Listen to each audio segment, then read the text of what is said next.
Buenas tardes, compañeros diputados, público en general, medios de comunicación. Pueblo de Chiapas, ¿de qué se trata la reforma energética que promueve el gobierno actual? Se trata de un cambio radical en la tradición constitucionalista de México. Se reinterpretan los artículos 27 y 28 de la Constitución, ya que en el artículo 2 de la propuesta de la ley reglamentaria que formula el gobierno se dice: solo la nación podrá llevar a cabo las distintas explotaciones de los hidrocarburos que constituyen las áreas estratégicas de la industria petrolera. ¿Qué significa? Que al interior de la industria petrolera se establece una diferenciación entre áreas estratégicas y áreas no estratégicas. ¿Para qué? Para reinterpretar la exclusividad que la Constitución otorga a la nación en materia petrolera y reducirla solamente a las áreas estratégicas. ¿Y cuáles serían estas? De todas las señaladas en el artículo 3 de la ley vigente: exploración, explotación, refinación, transporte, almacenamiento, distribución, ventas de primera mano y de los productos que se obtengan de su refinación, y lo mismo para el gas natural y los petroquímicos básicos. Se eliminan, por una parte, la del transporte y el almacenamiento indispensables y necesarios para interconectar la explotación y la elaboración del gas natural.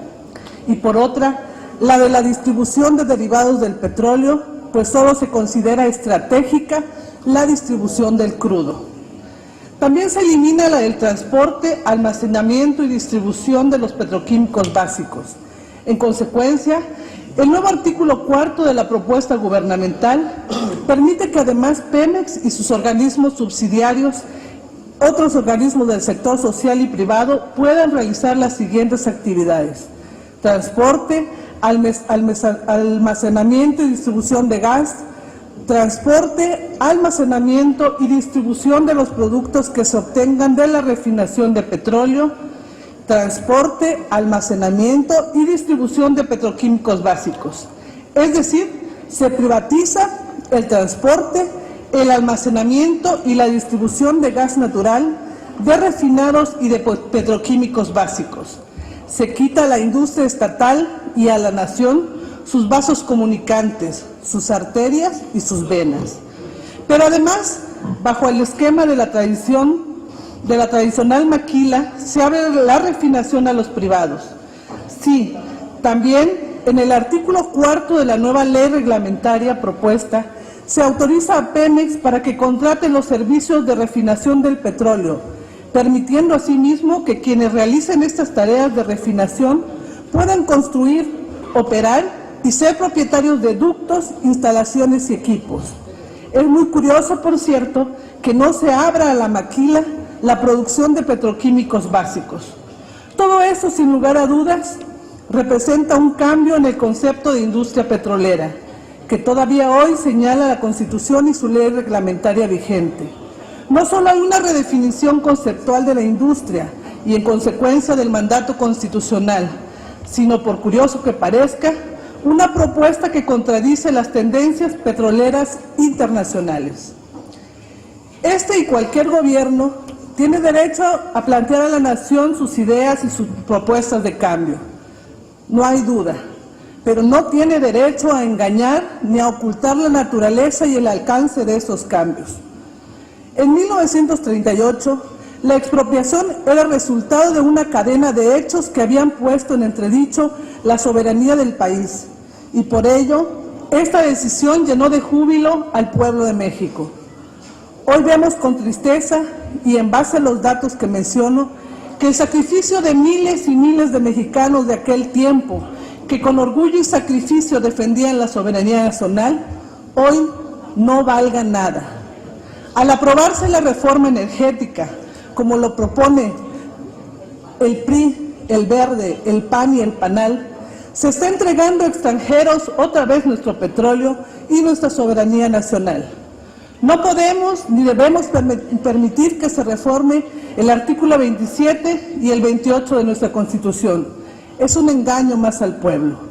La reforma energética es un retroceso al pasado y lo más triste, con fatales consecuencias para los mexicanos. Nos dicen que bajará el precio del gas y la gasolina, que habrá más empleos, que seguiremos siendo los dueños de Pemex. Señor presidente, le solicito concederme un tiempo más para terminar mi participación. Compañera diputada, esta presidencia se lo autoriza hasta un máximo sin excederse de 10 minutos. Gracias, señor presidente. Lo cierto es que los salarios de los extranjeros, se los puedo asegurar, serán más altos que los que paguen a los nuestros, y el trabajo pesado lo seguirán haciendo los que supuestamente somos los propietarios del petróleo. Quiero hablar hoy de forma particular de las mujeres indígenas de la selva, aquellas que aún siguen muriendo por tener hijos, por no poder tener los servicios de salud, por no poder tener acceso en carretera a sus comunidades. Ellas seguirán siendo y estarán en la misma posición mientras nosotros estemos aprobando estas reformas que cada día las hacen más pobres y que cada día se les está quitando lo único que tienen, que son los recursos de la tierra que las vio nacer, de la tierra que ellas ni siquiera saben que existe.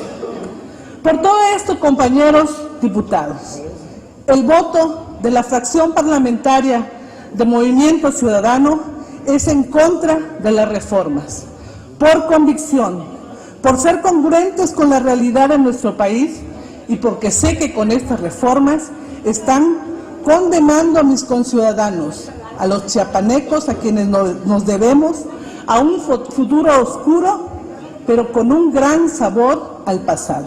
Es cuanto, diputado presidente. Gracias, diputada.